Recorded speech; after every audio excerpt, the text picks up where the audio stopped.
ओम श्री सद्गुरुदेव भगवान की जय। प्रश्न है कि प्राप्त पुरुष के क्या लक्षण हैं। उत्तर, प्राप्त पुरुष का मतलब है जो परमात्मा को प्राप्त हो गया है। बाहर समाज में किसी की मृत्यु होती है तब भी कहते हैं कि अमुक आदमी परमात्मा को प्राप्त हो गया है। हम हैं कौन जो परमात्मा को प्राप्त हो गए?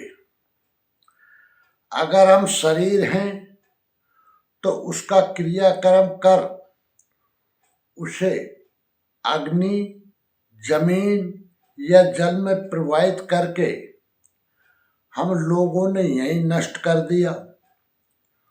वास्तव में हम हैं कौन? महापुरुषों ने 3 शरीरों के उदाहरण से समझाया। स्थूल शरीर अर्थात पिंड रूप और कारण शरीर अर्थात चेतनात्मा के बीच में ये सूक्ष्म शरीर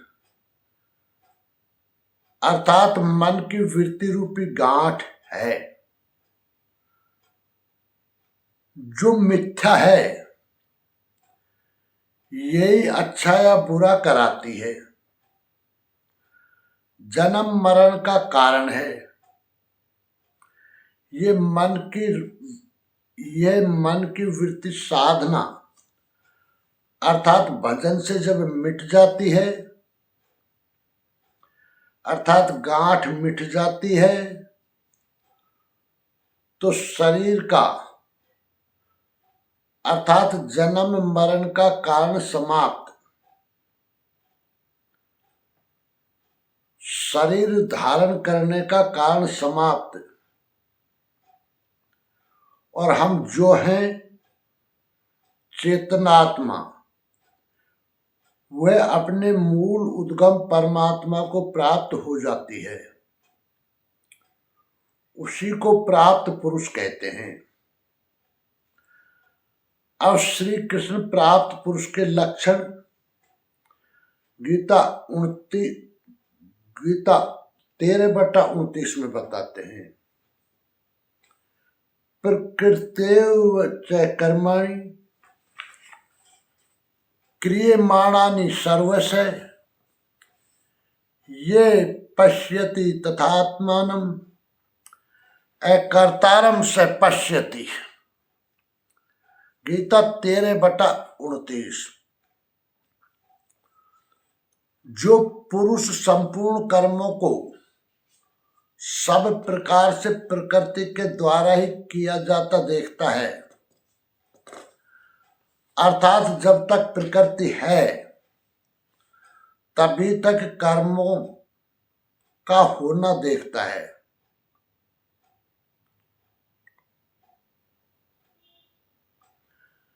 तथा आत्मा को अकर्ता देखता है, वही यथार्थ देखता है।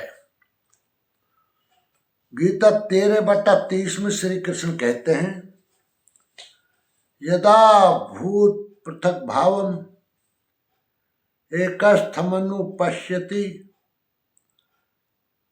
तत एव च विस्तारम ब्रह्म संपद्यते तदा। गीता 13/30। जिस काल में मनुष्य भूतों के न्यारे न्यारे भावों को एक परमात्मा में प्रवाहित स्थित देखता है तथा उस परमात्मा से ही संपूर्ण भूतों का विस्तार देखता है, उस समय वह ब्रह्म को प्राप्त होता है। जिस क्षण यह अवस्था आ गई उसी क्षण वह ब्रह्म को प्राप्त होता है। ये लक्षण भी स्थित प्रज्ञ महापुरुष का ही है। गीता 13/31 में श्री कृष्ण कहते हैं,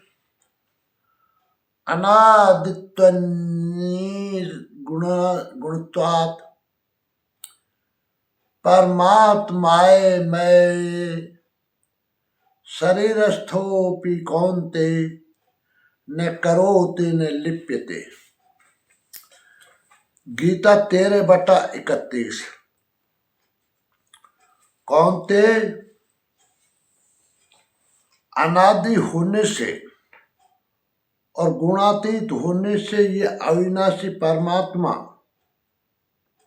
शरीर में स्थित होते हुए भी वास्तव में न करता है और न लिप्त ही होता है। किस प्रकार? गीता 13/32 में श्री कृष्ण कहते हैं, यथा सर्वगतम सौक्षम्याद आकाशम नोपलिप्यते सर्वत्रावस्थितो देहे तथात्मा नोपलिप्यते।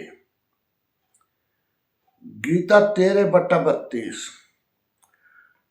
जिस प्रकार सर्वत्र व्याप्त हुआ आकाश सूक्ष्म होने के कारण लिप्त नहीं होता, ठीक वैसे सर्वत्र देह में स्थित हुआ भी आत्मा गुणातीत होने के कारण देह के गुणों से लिप्त नहीं होता।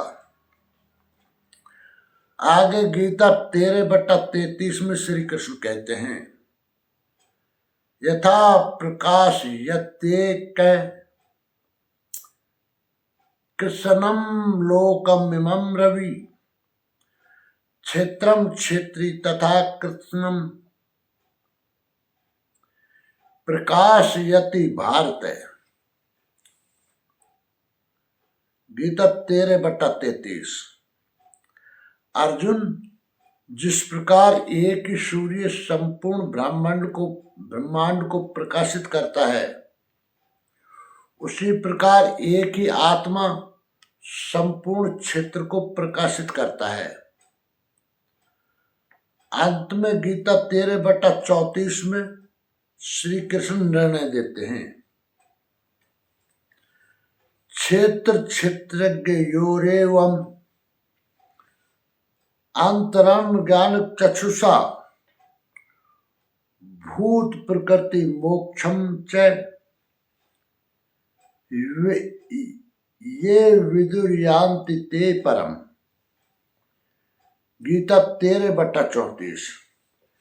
इस प्रकार क्षेत्र और क्षेत्रज्ञ के भेद को तथा विकार सहित प्रकृति से छूटने के उपाय को जो ज्ञान रूपी नेत्रों द्वारा देख लेते हैं,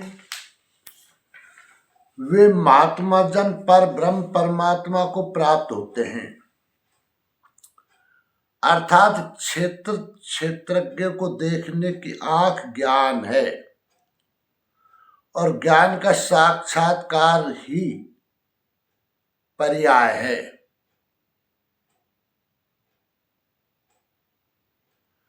और ज्ञान का साक्षात्कार का ही पर्याय है।